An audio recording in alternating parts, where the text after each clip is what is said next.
सूर्य महात्म्य में राजा भद्रेश्वर की कथा। व्यास जी कहते हैं, मध्य देश में भद्रेश्वर नाम से प्रसिद्ध एक चक्रवर्ती राजा थे। वे बहुत सी तपस्याओं तथा नाना प्रकार के व्रतों से पवित्र हो गए थे। प्रतिदिन देवता, ब्राह्मण, अतिथि और गुरु का पूजन करते थे। उनका बर्ताव न्याय के अनुकूल होता था। वे स्वभाव के सुशील और शास्त्रों के तात्पर्य तथा विधान के पारगामी विद्वान थे। सदा सद्भाव पूर्वक प्रजाजनों का पालन करते थे। एक समय की बात है, उनके बाएं हाथ में श्वेत कुष्ठ हो गया। वैद्यों ने बहुत कुछ उपचार किया, किंतु उससे कोढ़ का चिन्ह और भी स्पष्ट दिखाई देने लगा।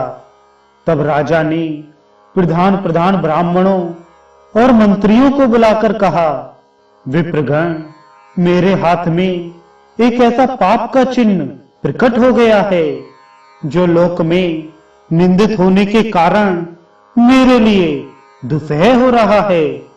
अतः मैं किसी महान पुण्य क्षेत्र में जाकर अपने शरीर का परित्याग करना चाहता हूं। ब्राह्मण बोले, महाराज, आप धर्मशील और बुद्धिमान हैं।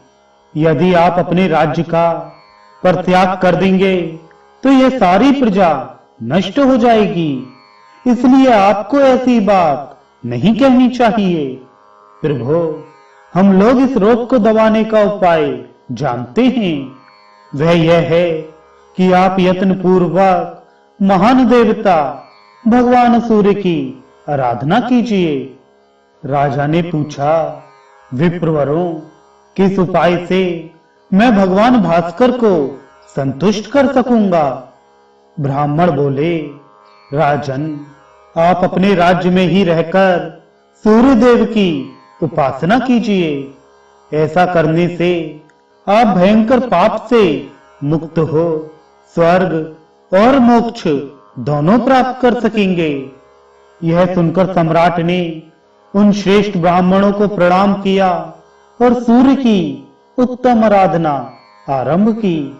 वे प्रतिदिन मंत्र पाठ, नैवेद्य, नाना प्रकार के फल, अर्घ्य, अक्षत, जपा पुष्प, मदार के पत्ते, लाल चंदन, कुमकुम, सिंदूर, कदली पत्र तथा उसके मनोहर फल आदि के द्वारा भगवान सूर्य की पूजा करते थे। राजा गूलर के पात्र में अर्घ सजाकर सदा सूर्य देवता को निवेदन किया करते थे। अर्घ देते समय वे मंत्री और पुरोहितों के साथ सदा सूर्य के सामने खड़े रहते थे। उनके साथ आचार्य, रानियां, अंतापुर में रहने वाले रक्षक तथा उनकी पत्नियां, दास वर्ग तथा अन्य लोग भी रहा करते थे। वे सब लोग प्रतिदिन साथ ही साथ अर्घ्य देते थे। सूर्य देवता के अंगभूत जितने व्रत थे, उनका भी उन्होंने एकाग्र चित्त होकर अनुष्ठान किया। क्रमशः 1 वर्ष व्यतीत होने पर राजा का रोग दूर हो गया। इस प्रकार उस भयंकर रोग के नष्ट हो जाने पर राजा ने संपूर्ण जगत को अपने वश में करके सबके द्वारा प्रभात काल में सूर्य देवता का पूजन और व्रत कराना आरंभ किया। सब लोग कभी हविष्यान्न खाकर और कभी निराहार रहकर सूर्य देवता का पूजन करते थे।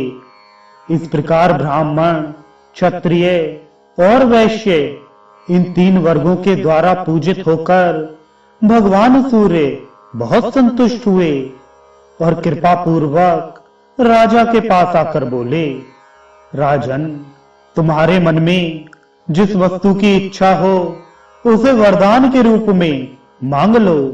सेवकों और पूर्ववासियों सहित तुम सब लोगों का हित करने के लिए मैं उपस्थित हूं। राजा ने कहा, सबको नेत्र प्रदान करने वाले भगवान, यदि आप मुझे अभीष्ट वरदान देना चाहते हैं तो ऐसी कृपा कीजिए कि हम सब लोग आपके पास रहकर ही सुखी हों।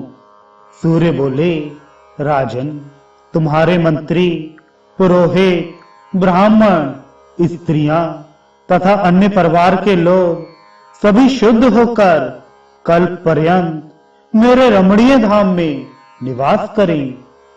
व्यास जी कहते हैं, यूं कहकर संसार को नेत्र प्रदान करने वाले भगवान सूर्य वहीं अंतर्धान हो गए। तदनंतर राजा भद्रेश्वर अपने पुरवासियों सहित दिव्य लोक में आनंद का अनुभव करने लगे। वहां जो कीड़े मकोड़े आदि थे वे भी अपने पुत्र आदि के साथ प्रसन्नता पूर्वक स्वर्ग को सिधारे।